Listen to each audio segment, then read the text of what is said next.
টুকরা করছে 6 টুকরা কইরা ব্যাগের মধ্যে বইরা বালতির মধ্যে বইরা ওরা ব্যাগ দিয়ে ঢাইকা পিস পিস করে নিয়ে ওরা ওই যে ট্যাক করা বালুর মাঠে আমার বাইরে প্রায় 4 লাখ পরিমাণ গর্ত কইরা ওরা এই বালুর মধ্যে গাইতে রাখছে। এটা 4 তারিখ রাত্রের 3টার দিকে।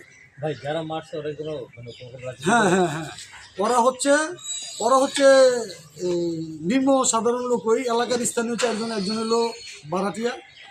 তো ওরা মূলত কারো না কারো পরামর্শতে এই ধরনের একটা পদক্ষেপ নিয়ে কার সন্দেহ করছেন, কাদের পরামর্শ করছেন? আমাদের সাথে বিরোধ আছে, আমাদের বাবার কোটি কোটি টাকার সম্পদ বন্ধে আছে, যাদের সাথে লাগাইল আছে, তারা এই ধরনের কাজ করছে। আমাদের সবারই, আমাদের ফ্যামিলির ভিতরে যারাই আমরা অবস্থান করতেছি সবারই একই টার্গেট, যে জায়গার লগে আমগো লগে এত কিছু হইতেছে, হেরা ছাড়া এই ধরনের কাজ কেউ করতে পারে না। না না, এরা কোনো রাজনীতি করে না।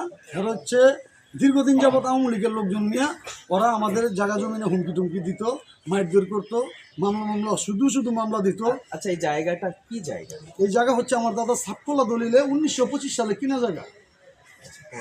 পরে আমার দাদার নামে এসএ রেকর্ড হয়েছে, আমার দাদা সিএস রেকর্ডের দিকে কিনছে, আমার দাদার নামে এসএ রেকর্ড হয়েছে, আমার দাদার নামে আরএস রেকর্ড হয়েছে, আমার দাদার নামে সাতকলা 1925 সালে দলিল হয়েছে।